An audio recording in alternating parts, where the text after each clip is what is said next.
আমার সাথে ফ্রেন্ডশিপ করবেন?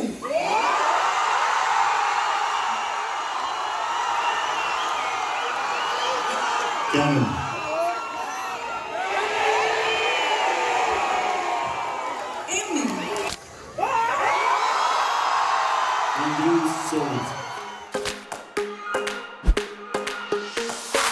টলিউডের আকাশে বাতাসে এখন একটাই নাম, দেশু। হ্যাঁ, দেব এবং শুভশ্রী জুটিকে কিন্তু ভক্তরা এখন এই নামেই ডাকছেন।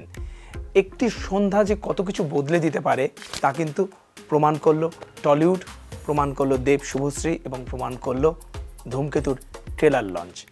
নজরুল মঞ্চে ধূমকেতুর ট্রেলার মুক্তি অনুষ্ঠানে দেব এবং শুভশ্রী গঙ্গোপাধ্যায় জুটিতে উপস্থিত ছিলেনই, অগণিত ভক্ত এবং অনুরাগীরা উপস্থিত ছিল এবং এক মঞ্চে অনেক কিছু ঘটে গেল যা কিন্তু বলা যেতে পারে টলিউডে এক ইতিহাস রচনা করলো। ট্রেলার লঞ্চ তো কতই হয়, কিন্তু এই যে 9 বছর পর একটা ছবি মুক্তি পেতে চলেছে ধূমকেতু, 10 বছর পর দেব এবং শুভশ্রী জুটি ফিরে আসছে টলিউডের আকাশে, সেই ধূমকেতুকে ঘিরে কিন্তু উন্মাদনা ছিল তুঙ্গে। এক মঞ্চে দেব এবং শুভশ্রী, যাদের রসায়ন একসময় বাংলা সিনেমার বড় আকর্ষণ ছিল এবং সময়ের স্রোতে সেই সম্পর্ক ভেঙেছিল, তাদের পথও আলাদা হয়ে গিয়েছিল। দীর্ঘ প্রায় এক যুগ বলতে পারি বা 10 বছর মধ্যেকার একটা নীরবতা ছিল। না দেখা না বলা কথাগুলো যেন বাংলা সিনেমার এক অলিখিত অধ্যায় হয়ে গিয়েছিল। কিন্তু ধূমকেতু ছবির ট্রেলার লঞ্চ অনুষ্ঠানে সেই অধ্যায়ের এক অন্যরকম নজির তৈরি হলো যখন তারা মঞ্চে এলেন, অর্থাৎ দেব ও শুভশ্রী, যাকে দেশু বলছে এখন ভক্তরা, সেই দেশু যখন মঞ্চে এলো তখন লক্ষ লক্ষ অনুরাগী এবং হাউসফুল অডিয়েন্সের উচ্ছ্বাস যেন বাঁধ ভাঙল। সকলেই চাক্ষুষ করলো দেশু দেশু এই স্লোগান। এরকম উন্মাদনা কোনো জুটিকে ঘিরে কিন্তু অনেক দিন টলিউড দেখেনি। পুরনো সংলাপ, ছবির গান এবং সেই সঙ্গে চিরন্তন রসায়ন বা কেমিস্ট্রি যেটা একটি জুটির মধ্যে থাকে, সেগুলো সব কিছুই কিন্তু ধীরে ধীরে ধীরে ধীরে উঠে এলো যখন তারা আবার দর্শকদের সামনে নিয়ে এলেন তাদের সেই পুরনো মুহূর্তগুলো। পুরনো ছবির গানে 5টা ছবি তারা আগে করেছেন, ধূমকেতু 6 নম্বর ছবি, সেই 5টা ছবির হিট ট্র্যাকে তারা পায়ে পা মেলালেন। দীর্ঘদিন পর একে অপরকে সোশ্যাল মিডিয়া ফলো করলেন। কে কাকে ব্লক করেছিল সেটাও তাদের কথায় উঠে এলো। আমরা দুজন দুজনকে স্টপ করি কিনা? তোমরা দুজন দুজনকে স্টপ করো।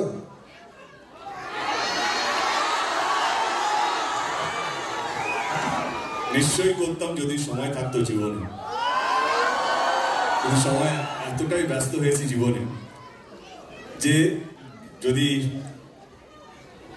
1 মিনিটে যদি কতবার নিঃশ্বাস আমি জানি না, বা ডাক্তার যদি কেউ তাই correct me if I am রং, যদি নিঃশ্বাস নেওয়ার একটু বেশি সময় পেতাম তাহলে একটু ভাবতাম, কিন্তু এত বেশি কাজ, এত বেশি তো বাট আমার মনে হয় স্টপ কাকে করে, লেটস বি ভেরি প্র্যাকটিক্যাল। হ্যাঁ, স্টপ কাকে করে যার বিষয়ে তুমি জানো না, যে তোমার ফিডে আসে না। ও এত বড় স্টার হয়ে গেছে, না চাইলেও আমার ফিডে থাকে। ও আমি না চাইলেও ওর একটা হোর্ডিং দেখতে পাই। তো আমাদের স্টপ করতে হয় না, কারণ আমরা যেইভাবে নিজেদের কে ধরে রেখেছি সেই জন্য আলাদা করে নিজেদের বিষয় জানতে হয় না। এবং আমাদের বন্ধু বান্ধবরা এমন কিছু আছে গসিপ দেওয়ার জন্য পড়ে থাকে, ও এইটা করছে, ও এইটা করছে, তো I think we are updated. সেই সমস্ত খুনসুটির মধ্যে কোথাও যেন দূরত্বটা প্রথম দিকেই ঘুচিয়ে দিচ্ছিলেন দেব। অনেক বেশি সাবলীল বা কমফোর্ট জোনটা অফার করছিলেন শুভশ্রীকে। ধীরে ধীরে মিটে গেল মধ্যেকার এত বছরের দূরত্ব। সেই একই চোখ, একই হাসি, একই অনবদ্য দৃষ্টিভঙ্গি যেন এক নস্টালজিয়ার বন্যায় ভেসে গেল। তবে এটা যে শুধুই ছবির স্বার্থে তা স্পষ্ট জানিয়ে দেন বাংলা ছবির এই জনপ্রিয় জুটি, কারণ 10 বছর আগে তাদের রসায়ন ছিল অন্যরকম। আর এই 4 আগস্টের পর প্রেমিক প্রেমিকার রসায়ন ধরা না পড়লেও তাদের কথাবার্তা বুঝিয়ে দেয় যে অতীতে তারা সত্যিই কিন্তু প্রেমে ছিলেন। এই জন্মে অন্তত আমি আমার নাম থেকে শুভশ্রীকে সরাতে পারবো না, বা Subhashree half truth is more dangerous, let me complete. তো ওর এই জন্মে শুভশ্রীর নাম থেকে আমাকে সরাতে পারবে না যখন জুটি নিয়ে আলোচনা হবে, অন স্ক্রিন জুটি নিয়ে আলোচনা হবে। আর এই অনুষ্ঠানে শুধু যে একটি সিনেমার প্রচার ছিল সেটাই নয়, যেটা মোদ্দা কথা বলা যে এতদিন ধরে ধূমকেতুকে নিয়ে যে হাইপ হচ্ছে বা যে উন্মাদনা, যে উচ্ছ্বাস ধরা পড়ছে, যেটা চূড়ান্ত পর্যায়ে পৌঁছলো নজরুল মঞ্চে ট্রেলার লঞ্চ অনুষ্ঠানের মধ্যে দিয়ে, যেখানে দেব শুভশ্রী এই প্রচার অনুষ্ঠানে প্রথমবার মুখোমুখি হলেন। ফিরে এলো যেটা শুরুতেই বললাম, অনেক নস্টালজিয়া, অনেক পুরনো কথা, কিন্তু একটা জিনিস কি মনে করে দিয়ে গেল না, যেটা খুব গুরুত্বপূর্ণ বাংলা ফিল্ম ইন্ডাস্ট্রির জন্য, সেটা কিন্তু দায়িত্ববোধ, পেশাদারিত্ব, অর্থাৎ প্রফেশনালিজমটা কিন্তু এই প্রচার অনুষ্ঠান ভালো করে বুঝিয়ে দিল এবং ধূমকেতু আরও একবার প্রমাণ করলো এবং প্রমাণ করলেন দেব এবং শুভশ্রী। তাই বলছি যে এটা শুধুমাত্র একটি সিনেমার প্রচার অনুষ্ঠান ছিল না, ছিল একটা দায়িত্ববোধ ইন্ডাস্ট্রির প্রতি, একটা পেশাদারিত্ব একে অপরের প্রতি। আমরা জানি যে ধূমকেতু ছবির প্রযোজনার দায়িত্ব কিন্তু রয়েছে দেবের প্রোডাকশন, এবং দেব এন্টারটেনমেন্ট প্রোডাকশনের কিন্তু এটা প্রথম ছবি ছিল, প্রথম প্রযোজিত ছবি দেবের, যেটা 9 বছর হলো মুক্তির আলো দেখেনি, এতদিন পর মুক্তি পাচ্ছে। সেখানে কিন্তু একটা প্রফেশনালিজম, একটা পেশাদারিত্ব খুব দরকার ছিল, যেটা কিন্তু শুভশ্রী দেখিয়েছেন।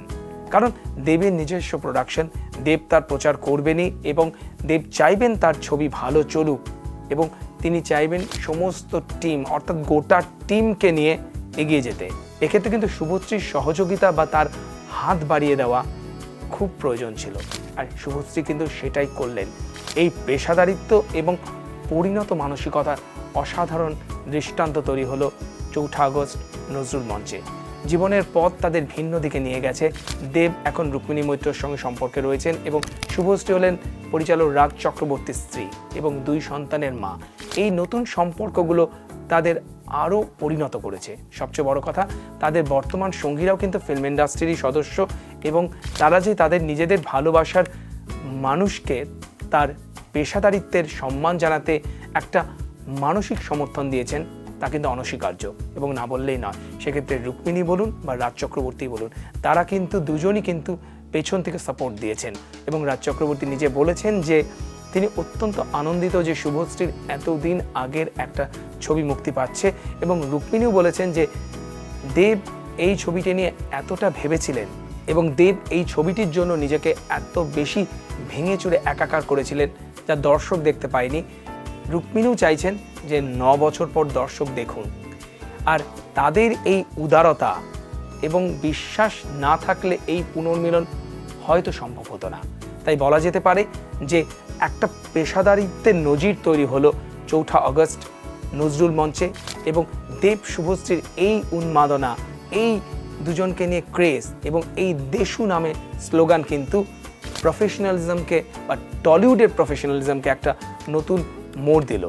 তাই এই ছবি মুক্তির নেপথ্যে রাজ চক্রবর্তীরও যেমন অবদান রয়েছে, যেটা অস্বীকার করা যায় না, বললাম, তেমনি কিন্তু তিনি প্রতি পদে শুভশ্রীর পাশে থেকেছেন এবং এই ছবির প্রচারে অংশগ্রহণ করতে বলেছেন শুভশ্রীকে। তাই দ্বিধাদ্বন্দ্ব মিলিয়ে দেব শুভশ্রী আবার এক হয়েছেন, আবার এক মঞ্চে, আবার এক ছবিতে তাদেরকে দেখা যাচ্ছে, এবং তারা প্রতিশ্রুতি দিয়েছেন ভালো স্ক্রিপ্ট পেলে ভবিষ্যতে এই জুটি নিয়ে তারা আবারও ফিরে আসবেন। দেব এবং শুভশ্রী সেই প্রমাণই দিলেন। তাদের এই অনবদ্য পেশাদারিত্ব দেখে কিন্তু সকলে মুগ্ধ এবং অনুপ্রাণিত। অভিনেতা হিসেবে এই ঘটনায় কিন্তু শেখালো যে শিল্পীর জন্য শিল্পই শেষ কথা। শিল্পই সব আবেগকে জয় করে, সব দূরত্বকে মুছে ফেলে।